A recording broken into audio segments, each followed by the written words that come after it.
Hey there. This episode of Raoul's Adventures in Crypto is sponsored by the Token 2049 Blockchain Conference. Join over 10,000 attendees for this year's biggest crypto event at Token 2049 Singapore on the 13th and 14th of September. Balaji Srinivasan, Mike Novogratz, Arthur Hayes, and over 200 others will hit the stage, joining the industry's most influential names for an unforgettable experience ahead of the iconic Formula One Grand Prix race weekend. Singapore will transform into a crypto hub for a week from the 11th to the 17th of September with over 300 side events that make for unparalleled networking opportunities. Builders and investors at the bleeding edge of innovation will drive an agenda that covers ever-evolving topics ranging from the regulatory landscape to the convergence of crypto and AI, Web3 gaming, NFTs in the metaverse, DeFi, scalability, interoperability, and much, much more. Visit t2049.co/realvision, that's t2049.co/realvision for 65% off regular ticket prices with the code REALVISION, or click on the link below in the description.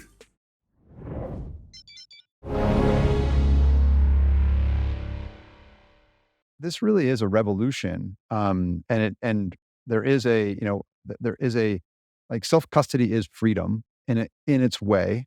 And if not self-custody, why crypto? Ian, fabulous to see you again. Thank you for having me back. Great to see you. It's good because we actually haven't caught up properly for a while. So this is just a proper catch up that we've been long overdue having. And it's a pretty interesting moment to have it. Really feels like we're between stations right now on this ride, right? Yeah, I think so. Let's get your kind of top-down thoughts on all of this right now, because last year was a miserable bloody year. This year's been a bit of a grind, but there's a lot going on as well. So how are you thinking about what's happening right now? Well, for us, it's been a really kind of mixed emotions for the past year for Ledger, because so much of what's gone on in the world of crypto has, pointed to the foundations that we've always pointed to. Our worldview is that, humans will have more digital things and digital value and digital things in their life tomorrow than they do today.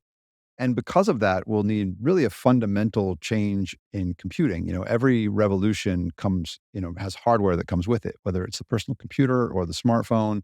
And, with a revolution of digital assets, you'll have another hardware revolution, because if we're going to have digital value, then, the phones we have in our pockets and the computers we have on our desktops are not sufficient to power that world. In the same way that, I always say I had a cell phone in 2002, but it was really bad at the internet. And I really believed that the internet would be a big part of my life in the future in 2002. So those two things were kind of incongruous.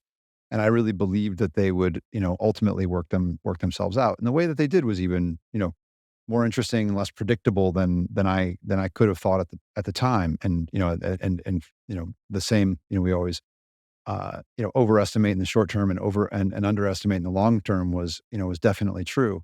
So I think if you look at, last year, there were all these moments that where Ledger sales, would jump by 5 or 6x in a 24-hour period, whether it's Celsius going illiquid or Solana getting hacked, with November and FTX, we had best sales day followed by the best sales day, followed by the best Black Friday. And ultimately November was the best month on record for Ledger. So while it was, terrible for the industry, I think that people understood our value proposition better in December, than they did in October. So I don't think that's a good thing for the world, but it definitely made my life easier in terms of telling people that self-custody is important and security is important, because FTX was not only a failure of kind of lack of self-custody, right? But it was also the way that they managed enterprise security was horrendous, and that that got exposed as part of it as well. And then if you come back to the start of 2023 and SVB, that was another thing we absolutely could not have predicted. We thought, okay, questioning, burgeoning crypto exchanges is one thing, but questioning banks, that wasn't on my bingo card when I started at Ledger in January of 2021.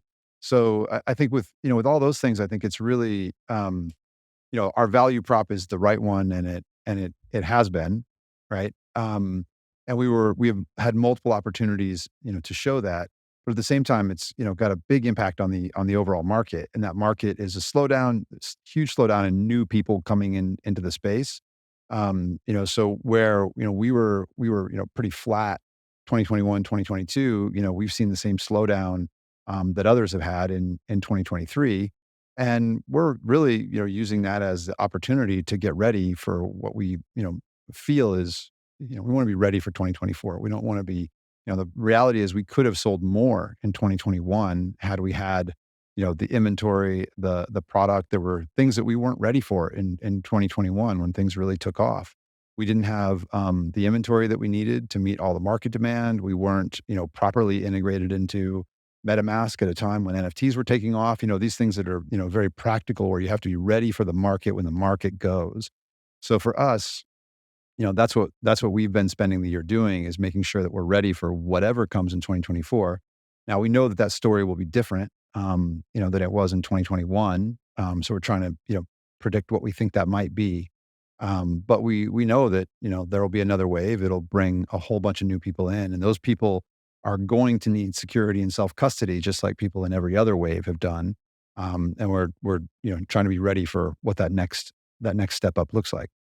Yeah, I mean, when I first got into Bitcoin back in 2012, 13, it was like the Cyprus banking crisis and the European banking crisis. And I realized that you own nothing in a bank. And the need was for bearer assets. And the only one we had was gold, because everything else had stopped becoming a bearer asset. And in an overly leveraged system, you don't own anything. You own a fraction of what you think you do because they own it. And that realization for me is what took me down this rabbit hole. Really interesting to see it play out in the United States, where people realize that your money in a bank is not your money. Yes, they get bailed out, but not always. And they were bailed in Europe, so you just lost a percentage of everybody in Cyprus lost everything over 100 grand. So if you were a gas station and had a big float, that's it, all gone. I mean, staggering once you realize the reality of that. Now we're seeing the world operating at Twitter speed, where people can remove their money from a bank in seconds. It makes everything more precarious. And there is no stronger argument for bearer assets with self-custody than this. Well, maybe a punchline to everything that I said was being on stage with Tim Draper at his conference in Northern California a couple months back.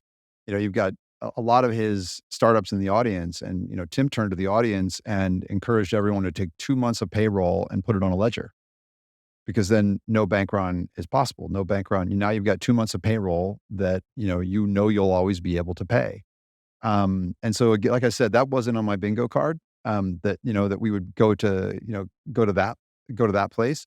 But I do think, while it's painful, it's also good, because to your point, like, this is why we're all here. This is this really is a revolution. And there is a like, self-custody is freedom in its way.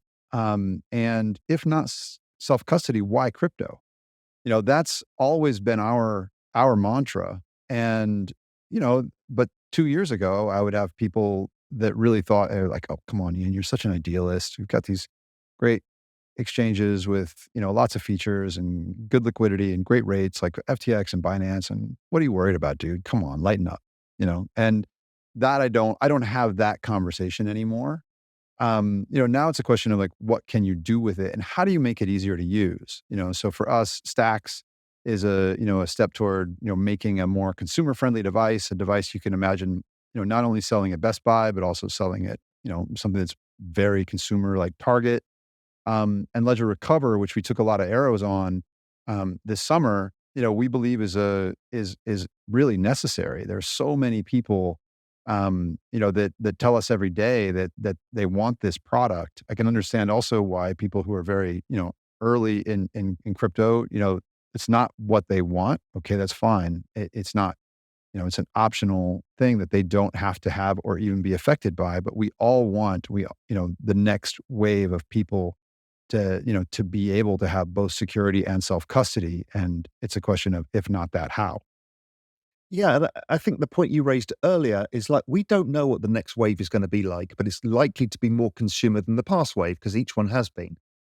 And so therefore and you've always been I've followed your whole journey because your basic journey has been to abstract this all away in the end. And you have to get there because the complexity of the space is not for everybody. It's impossible to get our 80-year-old mums to do something like this and to have a seed phrase. I mean, it's nonsense. But I understand that some people really don't want that, and that's okay. But I think the recover idea, I mean, I caught up with Pascal, I think it was in Miami at Dan Tapiero's do, and you and I chatted. It's like somebody has to make it easier. And there's trade-offs with everything. It's like Ethereum has a trade-off versus Bitcoin in terms of security or whatever it may be. And that has to be allowed, because if not, then it'll just be a small group of people nerding out with each other. Yeah, I think, for us, again, self-custody and security are the name of the game. So how can we provide those things and bring it to more people? And your point about the next wave is right, but also I would say the last one. Again, you've got 425 million people who own assets, and you've got fewer than 10 million people who have hardware wallets. So that means that we talk about this thing, crypto. I think, any of us who are really serious and thoughtful about it can get our heads around, if not self-custody, why crypto? But then we look at the space and go, well, how many people are on exchanges, after everything that's happened, still not in a self-custody environment, or on software wallets after everything that's happened and watching so many friends, lose their funds, still not secure. And, why haven't they moved? Well, that's what we do is we talk to people every day, and we, do you use Ledger? How do you use it? There's, the answers are, they're all very human, right? We all, nobody, there's the same reason that we know we shouldn't, but lots of people that, you respect as intelligent people reuse the same password all over the place, right? Even though we know it's terrible practice, they're human beings. They make mistakes. So, it's now what happens when that number of people holding crypto goes to 1 billion, which is very likely to happen in the next run. And how do they do it? Do they do it by, getting a little bit of exposure on Robinhood? Or do they do it by, by just buying Ethereum, putting it in a MetaMask? I mean, that to me is the question that we all need to ask ourselves. It's like, how do we expect people to do that? There are lots of us that, spend a lot of time thinking about this. And, we have, we spend a lot of time thinking about our operational security, et cetera. But yeah, the average person doesn't do that around passwords. There's another opportunity, by the way. I'm now using my Ledger as my second factor on things like Twitter, my Kraken account, my login.gov account. My second factor is my Ledger. So, it's really a security application, right? A security product. And if we've already got we already have digital lives. And, I believe that goes a lot further than it is today, that a lot of our things, not just things of value, but a lot of our stuff is digital. Ultimately, our passport is digital. A lot of our value is digital. I think it's really heterogeneous, just like it is in our wallet today, where, I've got one wallet that has lower security that, where I can spend up to X. I've got sort of just like I do in my wallet today. I've got a debit card, a credit card, cash, bank accounts that are not accessible from my wallet, et cetera, right? That's the way we live our lives today. I think future looks a lot like that, except the value itself is digital. That value includes our identity, and we have hardware and software that's capable of helping us, manage that life. I don't think that's a big stretch. I think it's kind of a foregone conclusion. Yeah, the question is just, how do you get there? If you follow the chain of thought that everything will be digitized, and blockchain is the secure way of digitizing things and maintaining value or identity and stuff like that, then that opens people's minds up to how much bigger the opportunity is for Ledger, because it's not just about storing your NFTs or storing your Bitcoin that you bought and don't keep on an exchange. It's like all of your digital life has to be secure. Well, there's elements of security. Some things you want completely offline, and other things you'll use because it's on your phone, and that's okay for that level of security. But I think, it's a much, much bigger thing. And Dan Tapiero was explaining that when I was at his recent event. It was just a very simple value proposition. And we don't know how it's going to happen, but it will happen. Yeah, I think that's exactly right. I mean, that is exactly our vision. I mean, I think that, to us, your wallet is not just your Bitcoin back, right? It is, it ultimately has, you have multiple wallets, and they have, they serve different purposes, just like you have different ways of making payments, and they have different limits and serve different purposes. And that's certainly the world that we're going to. It's also why, we think things like, account abstraction are, incredibly interesting and undoubtedly a part of the future, because, it's, again, it won't be homogeneous. It won't be, really just one thing. It won't be just, again, I think some people think ledger and they just think big bag of Bitcoin. It won't be that. It will be, it will be many, many things. Before we go forward a bit, let's go over the recover issue and what the kind of all the noise around it. Just clarify for everybody what that whole situation was about and how you see it. Sure. We've been working really for quite a long time. We started talking about it right when I joined the company in January of 2021. This product called Recover. And what it is it's seed phrase backup and recovery. So it's a pay service. We'll charge $10 a month for it. And if you don't choose to pay for it, it doesn't have any impact on your device or your security or anything. There's no holes, there's no back doors. And I think, what the way the way it works is it takes your private key, encrypts it, shards it into 3, and then stores the encrypted shards with 3 different custodians on one in France, one in the UK, one in the US, and then it associates that account with your identity. So it's not a KYC, but it is an identification process. And if you need to recover your funds, you can use your identity to recover those funds. And also there's $50,000 of coverage in the event that, the recovery doesn't work, or it's recovered, to the wrong person, that sort of thing. The recovery doesn't work in some sort of a way. So the reason for the product is that, again, 425 million people holding crypto, fewer than 10 million of them have hardware wallets. How do we get, those remaining 400 million people into a secure self-custody environment? Also knowing that, 90+% of them have less than $50,000 in value in that account, right? So if you think about it from that angle, I think that, the product makes a ton of sense. There are a lot of people for whom that product is perfect. They can still be the custodian of their 24 words if they, and they should be. But in the case, like many people, they lose it. They have bad OPSEC. They need to recover the funds and they can't get to the 24 words. They can use Ledger Recover to do that. We screwed up the communication on this. One was just a screw up in that we, first of all, we've been talking about this publicly for so long that we didn't think anyone cared, if I'm honest. Like, we've been talking about it publicly, and the response is... It was also a fragile time in the market as well, right? It was just... I think that definitely... feeling fragile. I think that definitely... And also so what I'll say what we did, and I'll give my commentary on it. A week early, the firmware went out, and there was a mention of it in the firmware without explaining the product.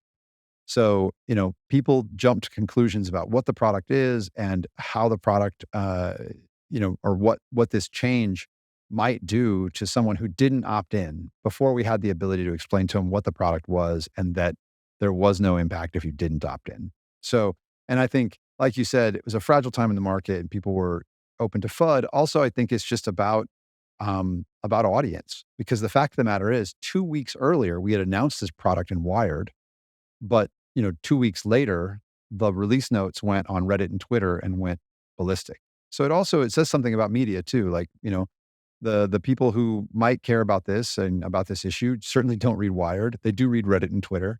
No news flash for anyone, but there's definitely a bifurcation. I think it really definitely taught me something that I could have said out loud, but is now deeply internalized for me about communication itself. And that it's very difficult to talk to, people who have been in the space since, 2012 to 2015 and newcomers in the space at the same time. It's a very, very, very difficult task. And so frankly, I won't try again. I will, there's just, there are two different audiences with two different needs. And, we really need to stay true to that original audience, and be mindful of that audience when we're launching new products like this. And I So think is that that bifurcation in product, like an OG product and a mass consumer product? I mean, how are you thinking it? I think you can actually serve both. I mean, there are seed phrase backup and recovery methods that audience values, and it's important that we listen and we do those things. There are features that are about freedom and privacy that are important, and they're part of our values, and we need to make sure that is well understood. And at the same time, it's good for all of us, including OGs, if we successfully bring on, the next 100 million to 500 million people into the space. So I don't think they're necessarily at odds with one another. There's no way to make everybody happy, and it would be foolish to try. But I think I think it's important for us to kind of acknowledge, where we assume people didn't care when they very clearly do. And that was a mistake on our part. Again, I think for us, we felt like we'd been talking about this product for 2 years, and we put it in Wired. And, when people finally cared, we went, wait, where have you been all this time? But, that's on us. We're the ones that are doing the communicating. Other people are just doing the listening. So I think, there was definitely a really important lesson learned in that for us. That said, we still feel it's a very important product. So the move that we made after a lot of pushback from the audience was to say, we hear you. We're going to open source this. It's actually a good opportunity for us to open source more of our code anyway. It's something that we want to do. 90+% of what we do is already open sourced. There's key pieces of it that are not yet open sourced. And the only reason we haven't done it is just time.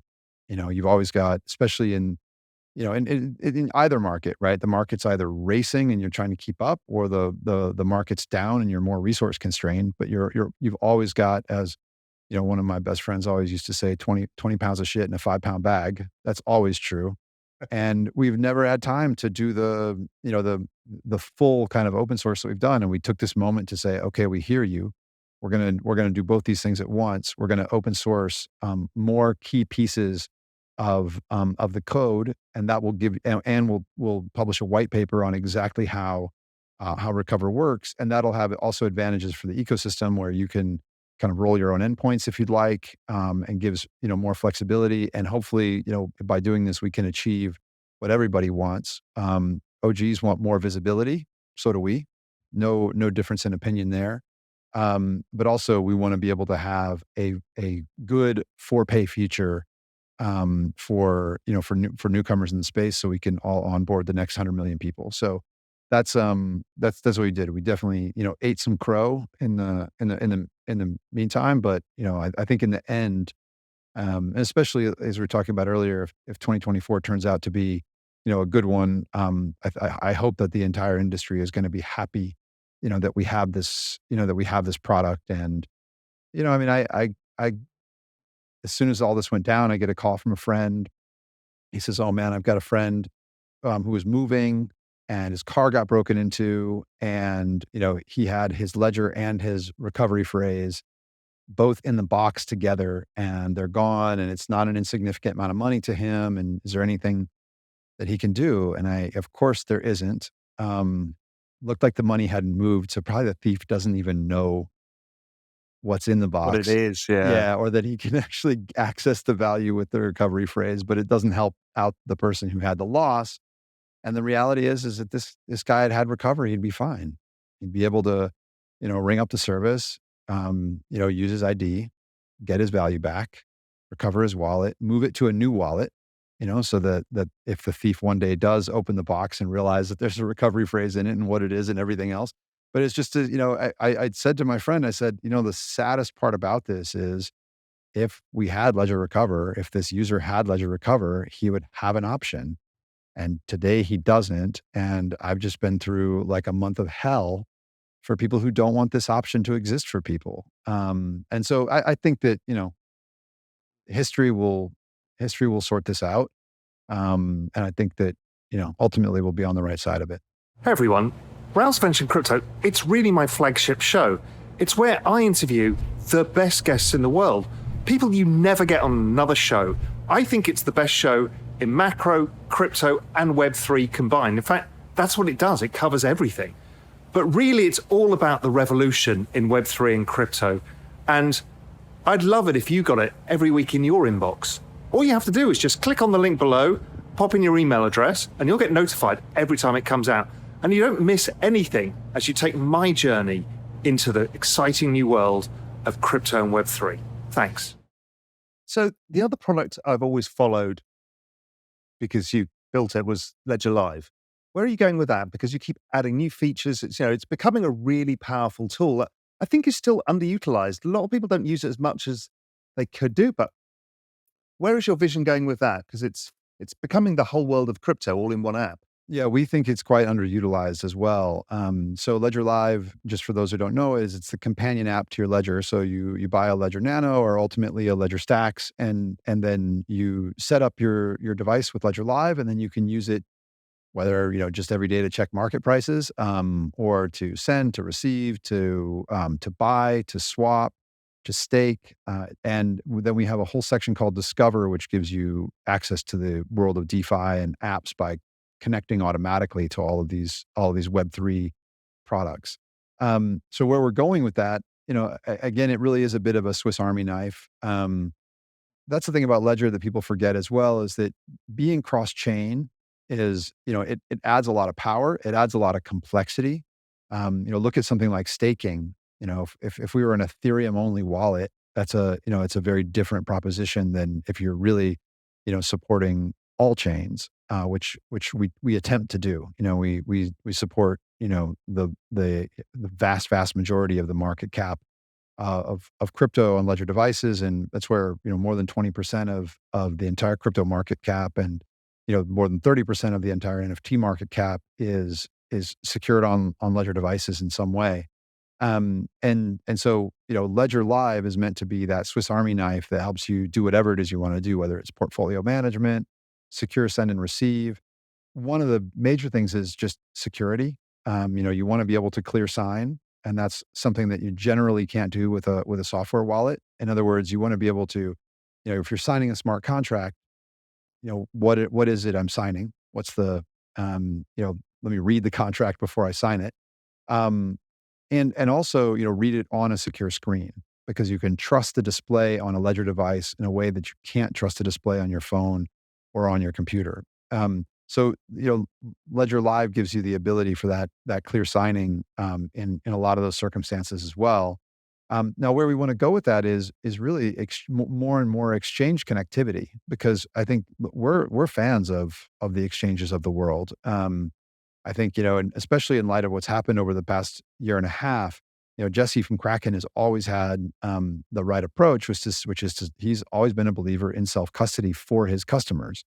He wants you to do your business with Kraken and, keep your coins in self-custody. That is, I think, a responsible approach for a service. And I think increasingly there'll be a separation between custody and trading, just like there is in the traditional finance world. If you look at Ledger Enterprise, different product, geared at enterprises, but we just announced a product called TradeLink. And TradeLink is basically that exchange connectivity component for enterprise. So if you want to trade, you can keep your coins in enterprise self-custody, and then through an agreement with that exchange, you can go ahead and trade and then settle later, right? Just like you do in the traditional world, because you've got a lock or a look on the funds that are in custody, and access to the trading platform, and you can actually have this separation and have all of the power of a trading platform without the, the risk of having your coins locked up, and also without the risk on the other side of them, having the risk of you and your custody. So that's what TradeLink is on the enterprise side. I think on the retail side, on the individual and the self custody side, there are similar things. I think again, right now you can trade through a number of parties using your ledger and go from self custody to self custody. And yes, you pay on chain fees when you do that, but you also don't have the risk that you have if you're keeping all of your assets on an exchange to do that same thing. So I think where we'll go is I've bought my ledger. How do I, if I'm one of those 425 million and growing people who own crypto, how do I go really painlessly from buying crypto or wherever I started in crypto to self custody?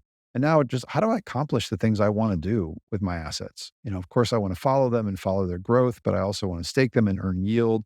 I want to swap. I want to buy, et cetera. It's essentially a fintech app for crypto, right? And for self custody, it's a fintech app for self custody and security.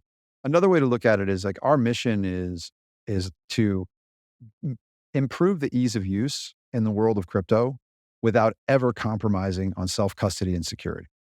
And I think if you hold yourself to that, it's hard not to end up as Ledger. If you look at, almost any other company, they've almost always compromised on either self-custody or security. And they'll give you 1,000 rational reasons that they did that.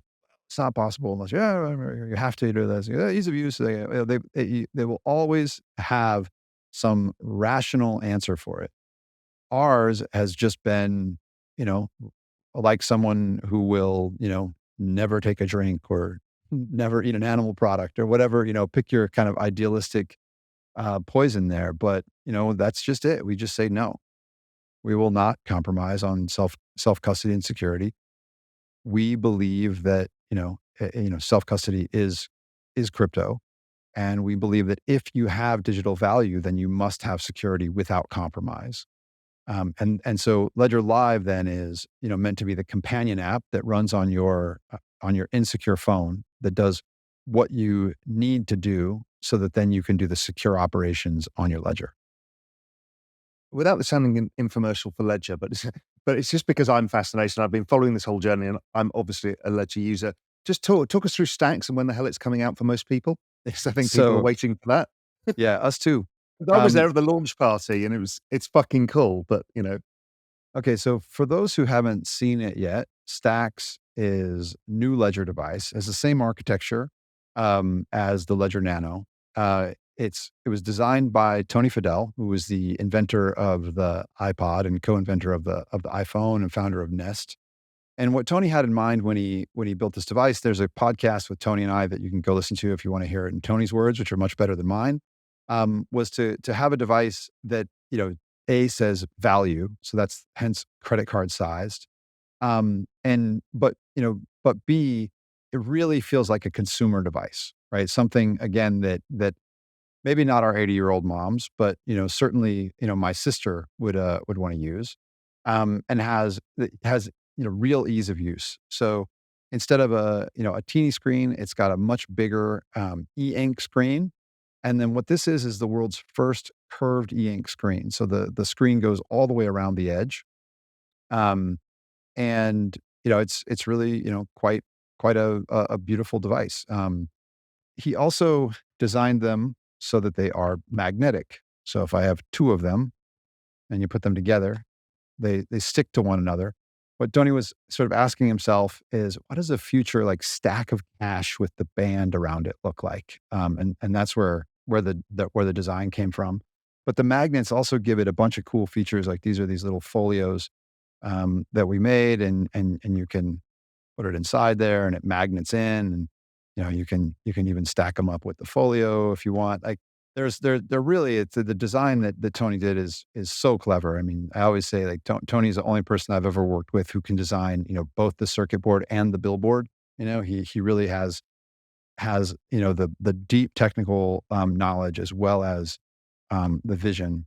Now, The good news is that we had planned to launch this in March, and by not being able to do that, we really have a product that we're extremely proud of. We're at version 1.2 of the firmware. We've managed to extend the battery life, fix some issues with the button sensitivity that we weren't happy with at the beginning, et cetera, et cetera. But that's because this is the world's first curved e-ink touchscreen, and they are difficult to produce in number. So, a large percentage of my day every day is spent. We have a team right now in Taiwan as well as Shanghai, who is working on getting enough screens to meet the demand for the device. So, my hope is I will have an update on this for everyone who has already ordered a Stax within the next couple of weeks in terms of timing. And the issue is simply getting yield on the screens.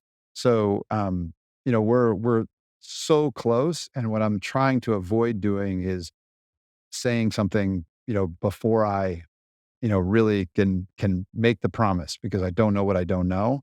But this is, it's absolutely the number one priority for me and my whole team is getting these things out the door. And like I said, the good news is that, having this time, which we wished we hadn't had, has allowed us to do tons of things that, that we are proud of. And hopefully it'll be a great experience when it gets into the hands of the customer. But, again, I think that having a great device like this for 2024 will prove to be incredibly important if the market goes where we think it is.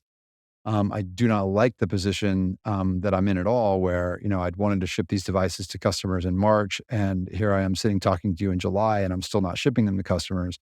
At the same time, the number one thing for us is making sure that we're ready for the next big run, and that's what we're trying to get ready for with this device. So, talking of the next big run, what are you interested in right now? You always find some cool shit. What's interesting to you? What are your observations? Kind of NFT world. I think that's your favorite space. What are you looking at? Well, I think what's interesting in the NFT world overall is that so little is interesting. And it's been a pretty big shakeout, right? And I think that you've been a big separation of wheat from chaff.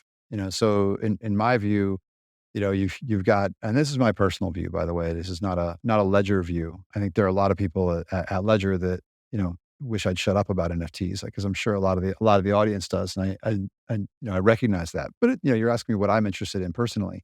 For me, I think, look, if you really look at it, there's punks, there's art blocks, there's bright moments, there's one of ones, and there's not much else, right? A lot of the other stuff has really, proved to be, either nothing or, well, let's see where it goes, right? Let's see what these teams do over time.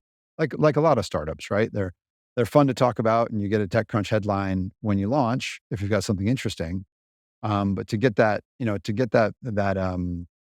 headline a year later, 3 years later, 5 years later, you have to have users, innovation, growth, revenue, et cetera. So I think that same thing is true for NFT projects. I think that's actually why, bright moments and art blocks are interesting on different scales from one another, but, they've amassed a real audience and reputation in their very specific space. And they've got a lot of breadth. There's a lot that they can do. They've got a lot of license to go pretty broad in what they do, which I think is what makes them interesting. I think, the bigger story in the next run, I think that sort of the NFT hype is probably over. I think in the NFT space, what you're going to have is, things that are real and work and go someplace maybe a bit unexpected. I think if you look at what Nike and Ticketmaster are doing as an example, they would probably never use the word NFTs. They're very Web 2.5, intentionally so. And they will be, they have a community, and it's the community is their customers and the communities around their products. So in Ticketmaster, that might be the bands or the shows or the festivals, and for Nike, that might be the various, pieces of Nike, whether it's basketball or skateboarding or whatever it is. But you can imagine there being a lot of space for them to operate in. I think if you look at what Vuitton has done, Louis Vuitton, it's actually quite interesting, much more interesting than people realize. They've done it in this very Louis Vuitton way, which is, we don't really care that much about what the bigger trend is. We've got a new tool in our toolbox, and we're going to use it the way that we see fit. And if you look at what they did with the Soulbound token, I think most people went, "Oh my God, why did you use a Soulbound token? No one can resell it." And they went, "Exactly." And so, we're going to sell this to people who really believe in the journey. We're going to make sure that the conversation is not about the floor price or, the resale value or lack thereof. And then we're going to give ourselves, 3 to 5 years to deliver for that buyer base. That's very outside of the world of NFTs. And you could argue, NFT is a minor player in the whole piece. They're using a Soulbound token and they're selling a physical trunk and a physical bag, and et cetera, et cetera. But I think this is what I've kind of always believed, is that just like any technology, this is just another tool in the toolbox, and great teams and great people will use these things in really clever ways that are specific to their brand. I mean, for me, I think, I do a DCA of Bitcoin on a weekly basis, and I've 10x that this year, right? I think that's a lot of the story personally, that's going on this year. I think that if you look at what's out, we were in DC. Pascal and I were in DC a few weeks ago, and that actually might be interesting to share with you what I learned there. There's a tweet thread that I've been wanting to write on this that I haven't managed to find time to write yet. I'll just say it to you instead. But I think that there's what I feel overall is that there's a lot of acknowledgement of Bitcoin as the asset, what it means. And I think that is really going to be the story, the next time around. I think the other things will be, roll-ups, privacy, account abstraction, these things where they're the things that have been, technically difficult, but we've all believed were necessary. And some of those technologies really, coming to prime time, uh, ZK, account abstraction, these types of things, which are, that we've always believed in them, but the horizon was a little ways off. I think these things will probably be, a big part of the next go round. But let me mention really quickly what I said about DC, because I think that there were a couple of takeaways there. I always say that one of my favorite sayings is, I know what it is I have said when you respond. And, DC is a great place to do that, because you're walking around trying to explain relatively complex, topic, subject matter to a wide variety of people, with really different backgrounds and exposures. None of them are dumb. They all have very smart people around them who are helping them understand these things, right? And you're trying to find the words that kind of get you to the punchline the fastest, right? And get you there. And what we found worked was explaining Ledger as a digital safe, right? Especially when you're talking to, American congresspeople and representatives. Nobody in Washington would tell you that an individual American, shouldn't be able to have their personal stuff in their personal safe. There's no controversy around that. Then you explain to them, like, and you know what, it's a connected safe. And that actually offers you not only more security, but more utility. And let me explain to you what I mean. I'm visiting you in your office on Capitol Hill right now, and my passport, which got me into this country, is in my backpack in my hotel room. That's a pretty bad place for such an important document of mine to live. Now imagine if instead that passport was in my connected safe. I would not only, be able to safely carry it around with me, but when I produce it, I could produce only the part that the person who is seeing it needs to see. If I need to produce my passport at a hotel in Europe, they don't need to see all of my Visa stamps. They don't even, there's a whole bunch of parts of my identity that they don't need to have access to. They want to know who I am, and they want to be able to identify me, tell the authorities that I'm staying in their hotel. If I'm going into a club, they may need to know that I'm 21. They don't need my name and address or my Visa stamps, right? So the ability to keep our possessions not only secure, but private to the degree that we need to, and for users to have control over that privacy. I think that's the way to think about where this technology is going. Did that resonate in DC? Did they It get really it? did, in a very surprising way. Wow. I really think that's why I mention it. And that's why I've been meaning to write this tweet thread, actually, because I think it's a great way to demonstrate that self-custody matters, security matters, that this goes beyond simply speculation on a new token, right? And ultimately reaches other parts of our of our society in ways that are important and potentially transformative. And so I was super impressed with the ability of people to understand that. And I think Ledger is actually a very interesting vehicle for that, right? Like, that story that I told is not a story that an exchange could tell in DC, right? It's where Ledger is actually quite a unique player in the space, because what we are really in the business of is security of self-custodied digital assets, right? And while you and I both believe that Bitcoin is the main event, ultimately that touches many, many, many other parts of our lives, and that's what we're here for. And I think that I think we're in a place where we're getting people to understand that a little better. Have you spoken to the EU about it? Because they're further ahead with their digital wallet strategy and obviously CBDC and other stuff, which is going to accelerate all of this within Europe, and there'll need to be a storage methodology. Where are you with them? Yes. So Seth Hartline runs global policy for Ledger, and so he's he's really a man on the scene in DC, and increasingly in the EU as well.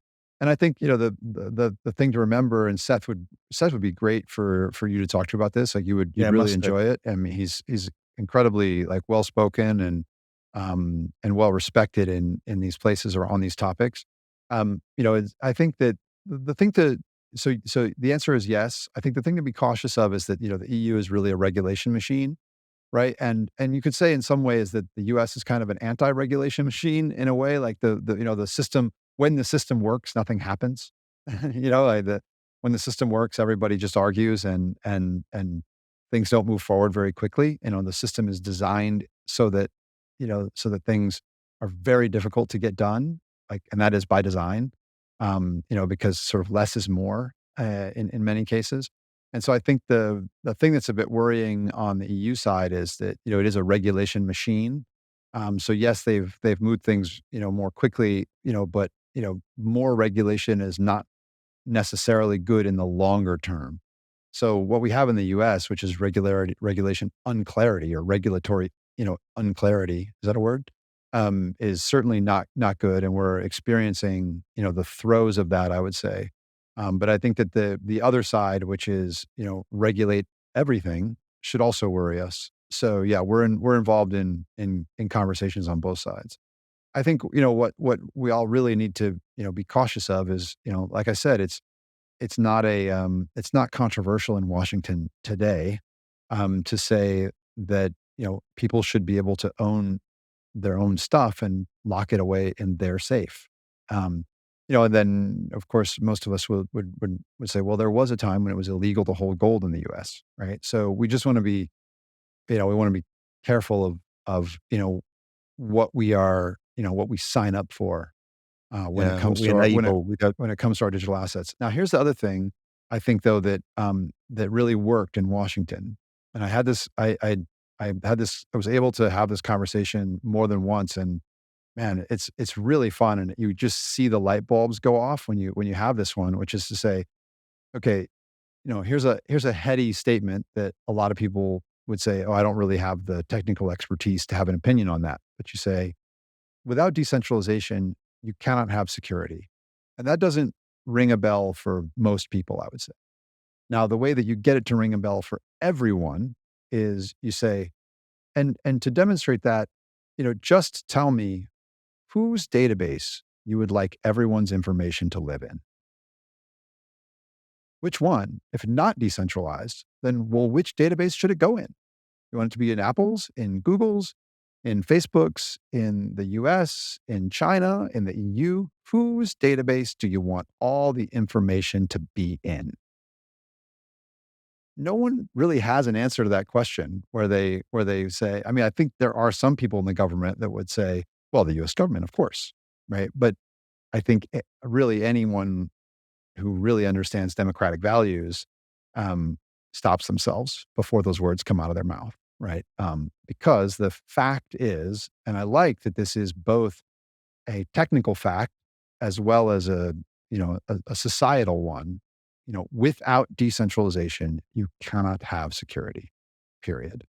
And I think that getting people to really, really understand that and not understand it the hard way. A lot of what we've been through in the last 18 months is people coming to an understanding of that the hard way. And so really understanding, and being specific about where we would like there to be centralization, around what applications is centralization okay? Maybe, my Amazon account. Okay, it's fine, right? But so I'm not saying that all applications must be decentralized, but without decentralization, you always have a honeypot. And I don't know if you've ever read the book, This Is How They Tell You the World May End. This Is How They Tell Me the World Ends. Nicole Pearl Rowe. Yeah, that's Absolutely. right. You read that book and you realize without decentralization, we are truly fucked because the attack vectors are so high. And as quantum compute comes in as well, it becomes virtually impossible to protect, single source databases. Yeah, no, and I don't say it to be scary, but I think, we should be concerned about this, right? I mean, if your local water treatment plant runs on Windows 95, you should be worried. It's material in your life, and it's easy for somebody who would like to take control over that. And this is actually in some ways why Ledger exists. Doesn't exist to fix this problem.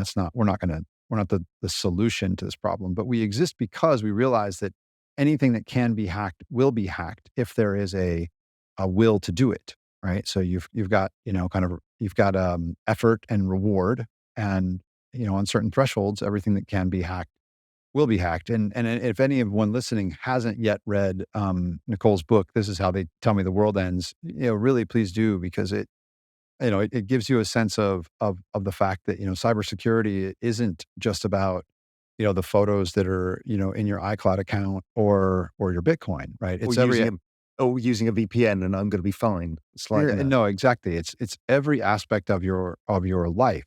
And so I do think that, we talked about that book quite a bit in Washington, and surprisingly, many people in Washington, had read it. But one of the follow-ups that we would like to do is to basically, have a talk about those issues broadly, in DC. You should interview her on Real Vision. Oh, I would love to do that. That's a great idea, because I would love to do that. I think it's really important, and you're exactly the right person to do it, because, let's try and make that happen. Oh, I would love that. Yeah, let's figure that out. Nico will help us with that. So, couple of other things for you. One is, I think it was you. I can't remember. Might have been you. Might have been 6529. Somebody wrote about form factor of NFTs are likely to change. It wasn't me, but I think it was 6529. Talking about just because we understand it to be this now, an image of some sort, right? And I've seen you've been an early adopter of photographic art, and then we've seen the AI generative photographic art that's been some really amazing stuff. But then we're starting to see stuff like Rafik, where you've got 3D movement.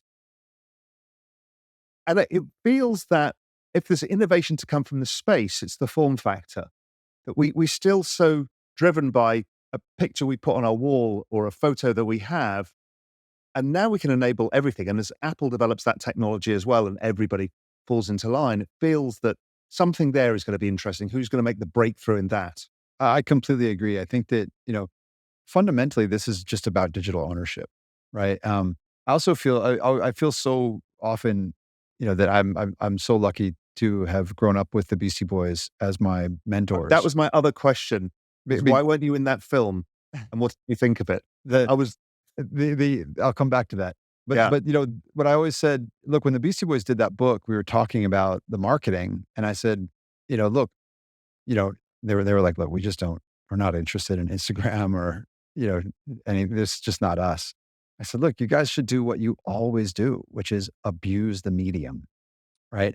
So when you say that about form factor of NFTs, I come to the same thing. It's like, who's going to abuse the medium, right? Who's going to do with it something that it wasn't, meant to be done? What Mischief does, with everything that they do. I think, I was lucky enough to get a walkthrough of Beeple's, kind of museum and studio down in South Carolina earlier in the year. And, I mean, he's taking his art and like then turning it back into like, giant format oil paintings, right? He's like, he's completely using it as just canvases for different things. I think, one thing you can point to in that is very specific is Meta Label, which Yancey Strickler, who used to be the CEO of Kickstarter, has built. And they're solving really two very simple problems, but they're very real things. One is it's a packaging format for digital media, right? So, you can make a zine or an album package, or, it's a book, or what is it? Doesn't matter. It's a package of things, right? So what is the packaging format, and what does it mean for that package to be sealed? And what does it mean for that package to be opened? And, do the contents all kind of go together, or can they be sold off separately, or whatever, the issues around packaging are. The second is the fact that most creative endeavors are done by a group of people, not just one person, but oftentimes those groups are so short-lived and the revenue is so small, it doesn't even make sense to hire a lawyer and make an LLC or register the publishing or whatever it is you need to do to, do it. It's a creative collaboration, but you can, easily kind of form a partnership online. That partnership could be 2 people, it could be 500 people. And the mechanics of that partnership could be, could be judged, could be driven by a smart contract in perpetuity, right? So I think about Grand Royal Magazine, which we did with the Beastie Boys. And if we did that as kind of a meta label package, we would still be seeing activity. Right now, you just go buy Grand Royal Magazine on eBay and somebody sends me the link and they're like, isn't it funny? This magazine's $500. That would be a completely different thing if we had done it, kind of in the meta label way. So I think that there are definitely sort of, innovations of format, as well as, innovations of just the way that people collaborate creatively. And it's not just a quote unquote DAO, right? There are, groups of people come together to form a partnership to create something, in the 70s, we would call that a band, in the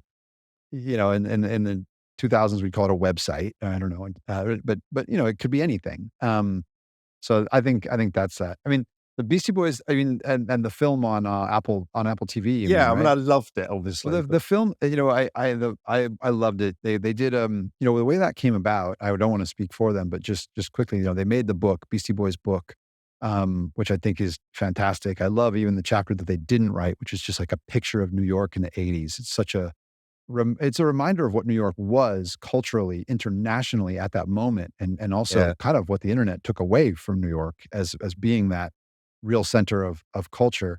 I did write a chapter of that book. I'm proud. I read the chapter in the audiobook. If you listen to the audiobook, then you can, you've probably heard enough of my voice if you've made it this point in the interview. But you will hear me read the chapter in that book. But then after the book, they were of course asked to like go do a book tour. And they were like, what are we going to do? We're going to go to like, no way they'll do a book tour. Yeah. Book soup and like sit and read from our book. So they said, that's not what we want to do. So they got together with Spike Jonze, longtime collaborator, and they built up sort of a live version of it. They're like, okay, if we took this book and we put it on stage, what would that look like? And they did it. I think they did it first in LA. We went in LA, and then I went again in New York. They did a couple of nights in Brooklyn. And then we also went in London. I know because I went to those, and I don't remember what other ones they did. And then after that, they kind of reworked it to do a version of it that they ended up releasing. I believe it was on Apple TV. The Yeah, I one they think it did was it Apple. finally. Yeah. But anyway, that's what it is and how it all came about. So Yeah, because I was looking out for you. I thought Ian's got to be in there somewhere. But yeah, no, it was really just a recording. you made the book, but not the film. I think maybe it was I think it was the New York ones. Yeah, it was the New York ones that they filmed, and I was there, but nowhere to be seen on camera, thankfully. Ian, listen, as ever, fantastic to shoot the breeze with you. We covered a ton of ground, and as ever, really interesting. So hopefully I'll catch up with you. We will try and make that interview with Nicole happen somehow. We'll have to figure that one out. Thank you so much. It's really always great to see you. Really an honor to be able to talk about these topics with you. And I would actually like to do the reverse and interview you about what you think 2024 looks like. So maybe we do that on the Ledger podcast. Love to. More than happy. Excellent. All right, my friend. Take care. Cool. See you soon. Great stories from Ian. Lots of great insights. I think it was important to clear up the Ledger Recover and some elements of Ledger. I'm a huge fan of Ledger. I use it myself. This is not a paid promo or anything. I love it. But also just hearing his perspectives on everything, even DC was really interesting. And how the broader opportunity is this digitalization of everything, and that all of this digital identity or the things of digital value need to be stored, that is much broader than just a cryptocurrency or just your NFTs. It's a vast, vast network of things that are going to unfold in this exponential age that lies ahead of us. And also had to ask him why he wasn't in the Beastie Boys film, because I was surprised, because he bigs himself up for that. Anyway, great interview, always good. And we'll get him back. And obviously there's a follow-up interview to find out about cybersecurity, because that's really important. I think everyone should understand it. Hey visionaries, thank you for tuning in. For more free crypto content like this, head over to realvision.com/crypto. You'll get early access to the most brilliant minds in the space to cut through the noise, get in-depth analysis, and get you ahead of the curve with unbiased insights.